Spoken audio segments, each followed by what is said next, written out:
Alors, bonjour à tous.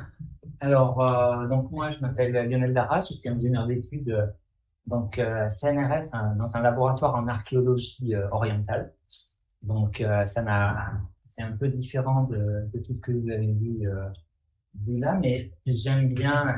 C'est la deuxième fois que je participe. J'avais déjà participé à Toulouse pour présenter quelque chose. Donc, toujours dans l'instrumentation, mais dans un pour nos applications à nous. Donc, j'avais beaucoup d'ambition au début. Je voulais, en faisant ma présentation, je voulais aussi vous faire une démonstration en temps réel. Je me suis dit que l'effet démo, ça ne allait pas le faire. Donc, là, en fait, tout le matériel que je vous présente ici, il est dans ce sac à dos. Donc, on a un escabeau derrière. Oui, c'est vraiment, c'est juste ça. Il y a un escabeau à côté des posters, donc tout à l'heure, je pourrais vous faire une démonstration pour ceux qui sont intéressés. Donc, mon système, il s'appelle Xerox RTK. Donc, en caractère grave, vous avez ZPS RTK. Pour ceux qui connaissent les GPS RTK, c'est par rapport à cette comparaison-là. Donc, GPS, c'est Global Positioning System, et moi, c'est Z Positioning System. C'est-à-dire que, en fait, moi, ce qui m'intéresse, c'est que le Z, pas le XY. Alors voilà, mon contexte, moi, je suis électronicien à la base, mais mon contexte, j'occupe un poste de géophysicien pour l'archéologie. Donc, on fait au Moyen-Orient. Donc, on fait de la géophysique, donc ici de la prospection magnétique, par exemple. Et donc, en fait, nous, on a deux capteurs magnétiques, on fait des profils, et après, on établit une carte. Là, ici, vous voyez une carte magnétique. Donc, vous voyez un peu, en fait, ici, qu'est-ce qu'on voit? On voit des bâtiments. Donc là, j'ai pas mis de photo, mais vous pouvez me croire, une vue aérienne par drone du site, on ne voit absolument rien. Là, c'est la carte magnétique, c'est-à-dire qu'en fait, on détecte avec la prospection géophysique les 2 premiers mètres du sol. Donc, on peut voir des anciennes fondations qui ne sont pas visibles au sol, mais qui ont, on va dire, ça peut être des murs, ça peut être des espaces. Donc, ici, en fait, vous voyez là les traces noires et blanches. Ça, ce sont des murs en briques cuites. Là, ici, vous voyez des trains beaucoup plus fins. Ce sont des murs en briques crues.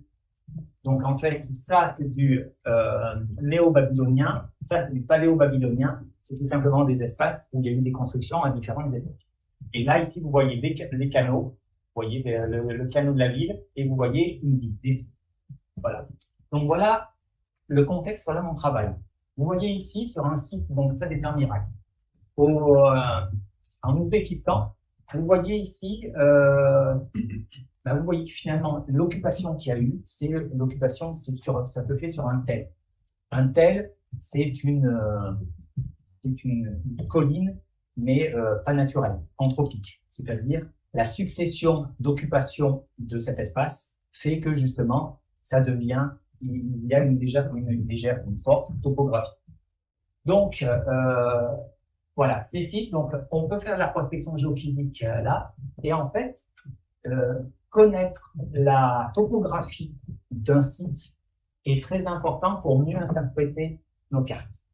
Ça, c'est un état, voilà, c'est un état de début. Donc ça, vous voyez que ici, on n'a pas, ce sont des zones qui sont assez libres. Il n'y a pas d'arbres, il n'y a pas, donc, si on veut avoir la topographie, on peut utiliser un GPS. Il n'y a aucun problème. Après, nous, on utilise de la géophysique dans d'autres contextes. Donc, on a du géoradar, on a la tomographie électrique.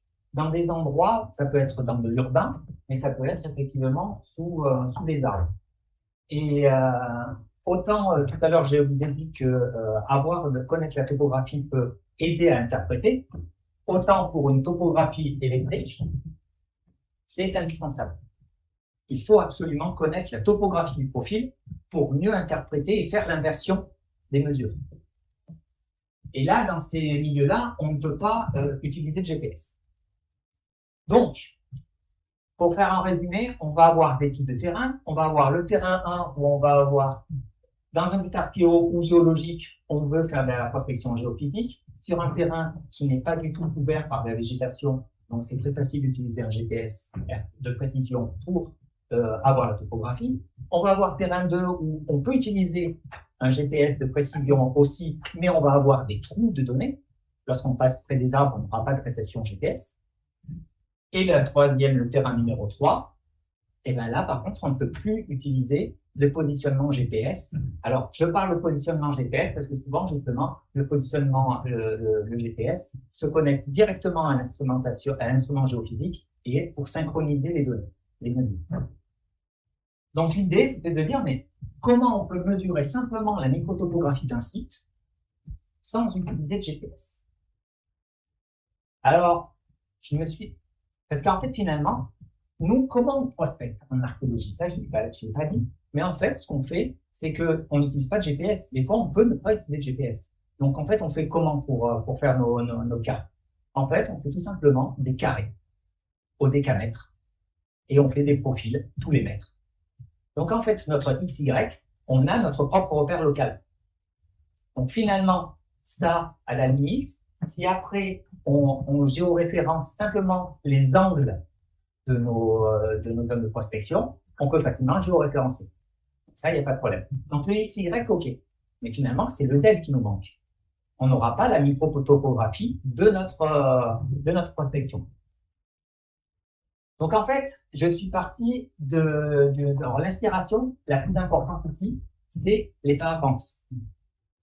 Le parapentiste, moi j'en étais un, on utilise des capteurs barométriques, des altimètres, pour savoir si on monte ou si on descend.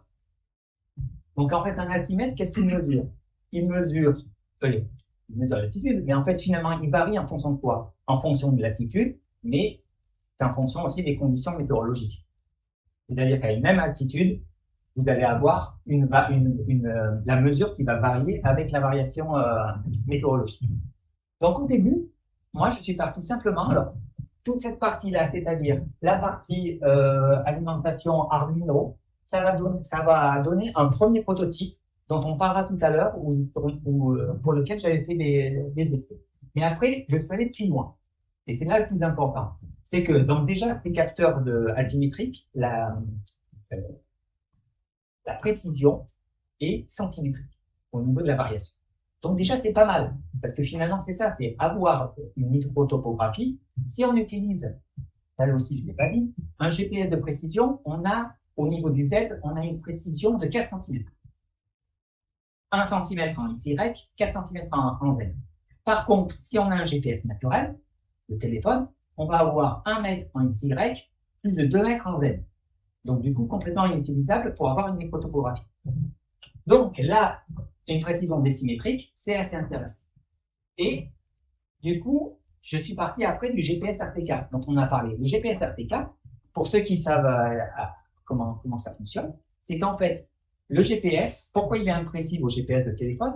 C'est parce qu'en fait, il va y avoir des différences de vitesse du signal selon la couche troposphérique. Donc, selon les conditions de ces couches troposphériques. Donc, pour résoudre ces problèmes, on met un récepteur à une base fixe, à un point fixe. Il mesure il mesure les satellites, les positions. Lui, il connaît sa position précise. Et du coup, il va voir l'erreur et il va la voir en temps réel sur le mobile qui va faire la correction. Et c'est comme ça qu'on a un GPS de précision. Et bien là, en fait, l'idée, c'est de faire pareil.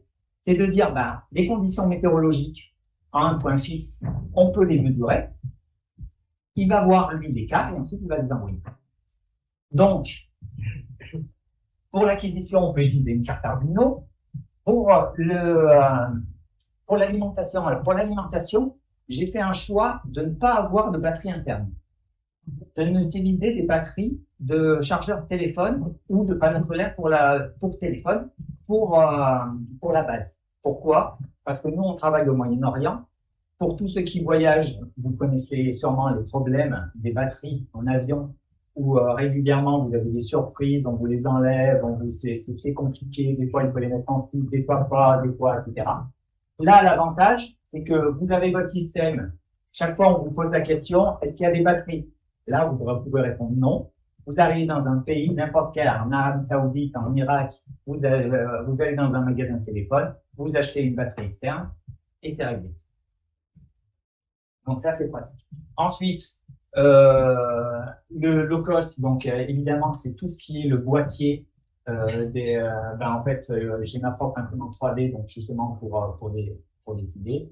Et puis, donc, soit en fait, on utilise ce système directement connecté à l'instrument GeoPiki, soit on a besoin d'avoir un module autonome pour, par exemple, une tomographie électrique, mesurer après les points, la position. Donc, du coup, on utilise un logiciel sur smartphone.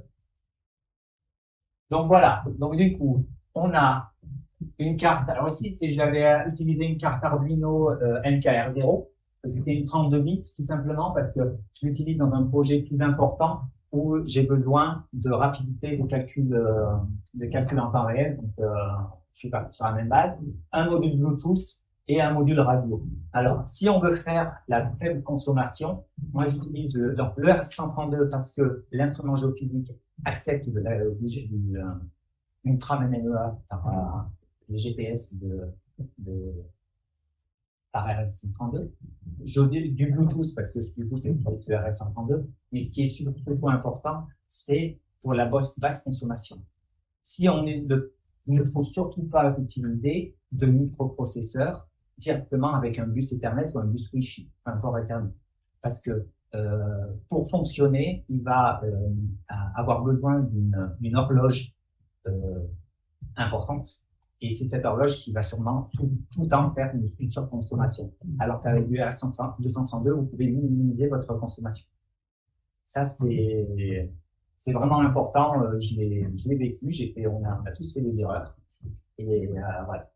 Donc, du coup, voilà. Donc, ben, moi, j'ai réalisé mes propres cartes électroniques, mes trucs mécaniques. Et puis aussi, alors sur un smartphone, vous avez un applicatif, alors c'est pas un open source, c'était par Google, je crois, c'est MIT App Inventor. Je sais pas si vous connaissez, mais en fait, si vous avez des enfants qui sont en troisième, vous demandez, ils connaissent, parce qu'ils apprennent ça. Donc, c'est pas le truc très compliqué. Moi, mes enfants apprennent ça au collège. Donc, c'est assez intéressant. Et moi, j'étais plus informaticien, Python, enfin, programmation. J'étais contre ces développements graphiques. Mais par contre, il faut reconnaître que ça arrivait à un beau résultat rapide.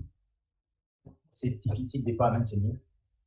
Mais, et donc, du coup, au résultat, ben, vous avez ici une base avec une antenne, avec le mobile, et ici avec le smartphone qui communique par Bluetooth.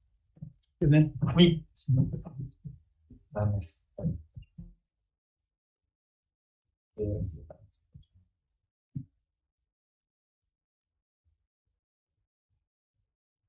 Donc, ben, le principe dont je vous ai dit, ici, la base, elle mesure. Alors là, ici, vous voyez, c'est sur 8 heures. C'est un créneau de 8 heures. Donc, vous voyez la mesure brute d'altitude varie bien. Et ben, du coup, comme elle connaît son altitude de référence, elle va envoyer la différence par radio au mobile qui va faire. Alors là, j'ai fait une supposition à un point fixe aussi.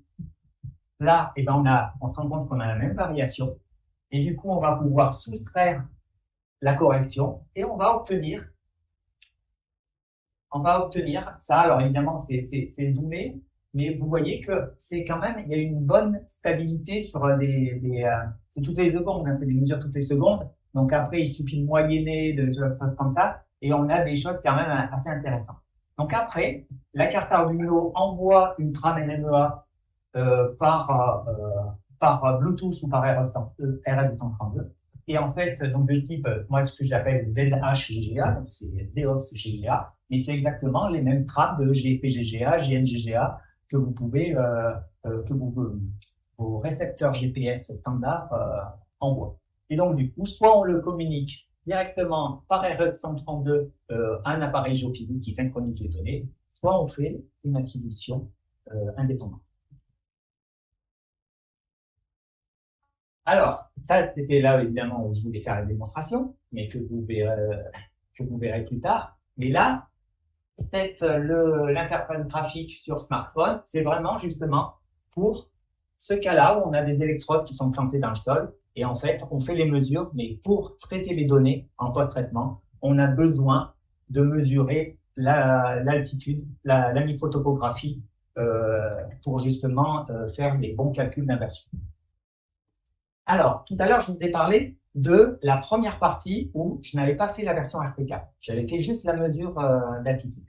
Alors, voilà ce que j'avais fait. C'était au Sultanate d'Oman. Alors, ce qu'il faut expliquer, c'est qu'une carte magnétique, en fait, quand vous faites des profils, pour traiter les données, vous enlevez la moyenne du profil. C'est comme ça qu'on obtient une carte parce que vous allez, selon votre orientation, vous n'allez pas avoir la même moyenne. Par rapport au nord, si vous êtes par rapport au nord, par rapport au sud, etc. Donc, du coup, ça, si vous affichez les données brutes, vous allez avoir des effets de profil. Donc, du coup, on enlève la moyenne. Donc, du coup, moi, mon idée, ça a été de mettre, donc, du coup, l'altimètre directement sur le capteur.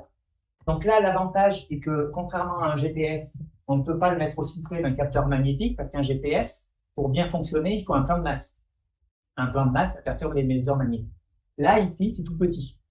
Donc, du coup, or, justement, vous voyez ici deux capteurs magnétiques, le capteur blanc, qui sont l'un sur l'autre, et c'est pour faire la différence, pour calculer la différence. Et en fait, justement, pour faire ça, ils ont prévu de faire un angle mort, pour pas que le capteur du bas perturbe le capteur du haut. Du coup, on utilise ça pour justement pouvoir mettre une petite carte électronique au-dessus, et qui est dans cet angle mort, et qui ne perturbera pas les mesures. Donc, l'idée, c'est que ça a été de faire exactement comme la méthode magnétique, d'enlever la moyenne à chaque profil. Alors là, ça, c'est vraiment les données brutes, sans calibration. C'est quoi une calibration? Une calibration, c'est tout simplement de faire un profil ici perpendiculaire, un profil là, pour tout remettre un peu les profils entre eux. Alors, vous voyez qu'il y a ici des imperfections, parce que là, c'était la première version, donc sans la version RPK. Après la version RPK, ce sera beaucoup mieux. Là, moi, je parle surtout pour une aide à l'interprétation. Là, ici, on avait aussi donc des cartes par drone, et donc on a une carte topo qui a été construite à partir de drones. Et donc du coup, ça nous a permis à peu près de comparer.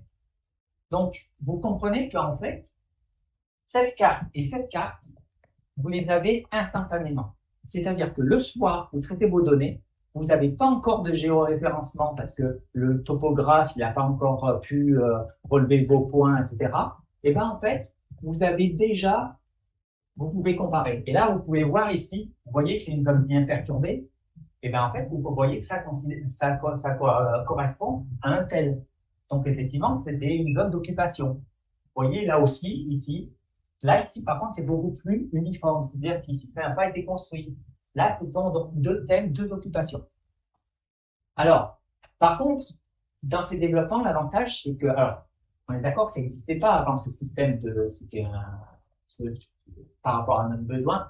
Et il y a quelque chose qui est super intéressant, c'est que là, ici, on arrive bien à voir que les zones rouges correspondent effectivement aux tels. Par contre, vous voyez que là, les zones bleues, elles ne correspondent à rien du tout. Est-ce que vous avez une idée? Pourquoi? Ce sont des dépressions, des creux. Pourquoi je vois moi des creux par ma méthode et pas par les méthodes, par les drones? Parce que ce sont des arbres. Ce sont des arbres. Et en fait, vous savez, souvent les arbres, il y a des creux autour pour justement la rétention d'eau, pour bien que l'eau soit reste. Et en fait, comme moi, je passe dans des trous, dans les creux, sous les arbres. Alors, sincèrement, on accentue toujours un petit peu le creux, parce qu'avec le capteur, vous voyez, quand on passe, pour passer en dessous des branches. Bon, donc ça accentue un petit peu. Mais par contre, et ben là, en fait, je détecte les arbres. Donc, ce qui est marrant et ce qui était anecdotique, c'est que finalement, si j'ai une vue aérienne et que si le topographe n'a pas pu prendre mes points, en prenant le centre de mes dépressions bleues, c'est le centre des arbres. Et du coup, j'arrive à géoréférencer pas si mal que ça, le truc. En tout cas, ça peut être une solution par deux. Donc voilà, donc tout ce qui a été open source, donc côté matériel, c'est la carte Arduino, c'est tout ce qui a été fait, donc bah là, c'est pas open source, mais en tout cas, c'est accessible à tout le monde et c'est gratuit. Là, par l'imprimante 3D. Alors après, au niveau, le produit final, on parlait des SAT tout à l'heure. Alors, ce qu'il faut voir, c'est que on est tous naïfs, c'est-à-dire que quand on fait quelque chose, effectivement, on se dit, tiens, c'est pas mal. Euh, c'est pas mal, mais en fait, moi maintenant, finalement, j'ai décidé de faire les trucs dans les ordres parce que vous présentez quelque chose à un chercheur, à n'importe qui, à quelqu'un du CNRS, à quelqu'un du service de valorisation, etc. Et vont vous dire, mais ça, vous aurez pu le valoriser, ça, vous aurez pu le protéger, ça, vous aurez pu toujours, vous savez, dire, bah voilà, vous aurez pu faire ça, etc. Donc, du coup, moi, je suis parti sur le principe de dire, ben, moi, je fais dans l'ordre, je vais voir la SAT en premier avant de publier quoi que ce soit. Et lorsque vous voyez une SAT, alors c'est simple, moi, les SAT, je les représente, pour moi, c'est Picsou. Et quand vous voyez les yeux de Picsou avec des dollars, et que c'est bon, ils vont, voilà. Et par contre, si vous voyez pas, c'est qu'ils vont vous allez voir leurs pieds pour vous mettre à la porte rapidement. Et en fait, ce qui est important de faire après avoir vu la SAT, parce que c'est souvent quand ils vous disent, ben non, non, c'est pas intéressant, ça ne nous intéresse pas, il faut leur demander un rapport. Parce que c'est leur boulot, c'est ce qu'ils doivent faire, en fait. C'est un rapport. Et déjà, le rapport, souvent, vous voyez qu'en fait, finalement, ils n'ont rien compris. Donc ça, c'est intéressant. Ça, c'est le premier truc. Mais ensuite, vous avez du coup un rapport. C'est-à-dire qu'après, quand on vous dira, bah, tiens, t'aurais dû faire ci, etc., et j'ai fait des choses dans l'ordre. Je suis allé voir la SAT. Elle a fait un rapport en disant ici, problématique marché, protection faible, pas transférabilité pour moyen terme, etc. Et c'est eux qui conseillent, qui disent préconisation, publication des résultats et éventuellement dépôt d'une enveloppe solo protégeant des éléments qui seraient importants pour la mise en œuvre et non publiés. Voilà. Mais c'est la base. Et comme ça, après, vous faites et vous êtes, en tout cas, vous ne pouvez pas être critiqué, que ce soit par votre direction, que ce soit par sa valorisation du CNRS. Voilà. Et donc, du coup, voilà. Alors, les difficultés que j'ai, moi, pour l'open source, c'est qu'en fait, ce que j'ai fait là, c'est surtout une preuve de concept. C'est-à-dire qu'en fait, c'est vrai que j'ai fait travailler des projets étudiants. Et vous savez, les projets étudiants, il y a toujours le truc qu'il faut leur laisser les laisser gérer. Alors, un stagiaire, vous pouvez bien, en général, le driver. Et un projet étudiant, c'est justement le concept du projet. C'est-à-dire, il faut qu'il se débrouille, qu'il voit un peu. Et donc, du coup, je suis parti de ça. Alors, évidemment, il y avait plein de bugs. J'ai corrigé, mais le problème, c'est que sincèrement, il faut partir de zéro pour faire justement, maintenant qu'on sait exactement tout, qu'on a tout le recul, pour faire un truc propre parce que j'aurais honte de faire de l'open source pour l'instant avec le code actuel. Donc, au niveau valorisation, donc moi, je dépends des sciences humaines et sociales, donc de l'INSHS.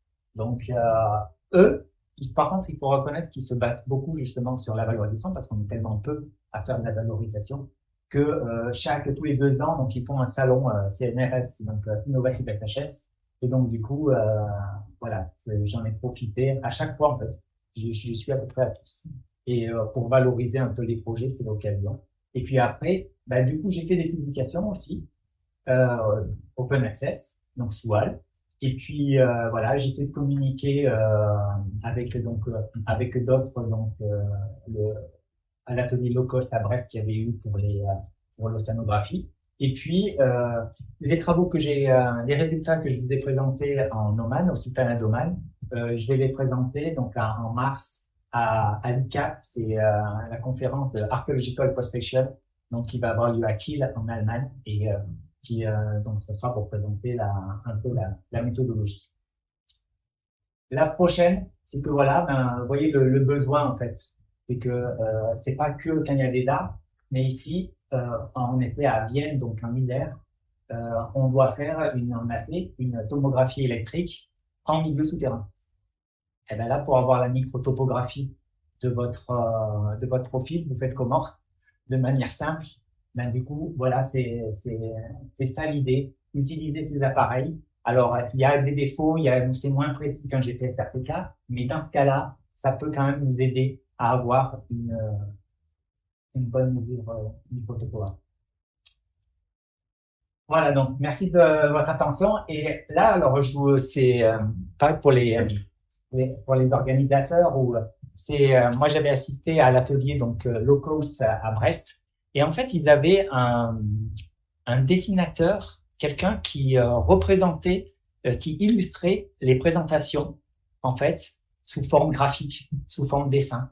Donc ça c'était la représentation de mon projet et donc c'est Julie Boisbeau, une Bretonne, mais je trouve l'idée vachement intéressante et après vachement valorisante pour voilà pour tous les pour de futures idées. Voilà, merci de votre attention.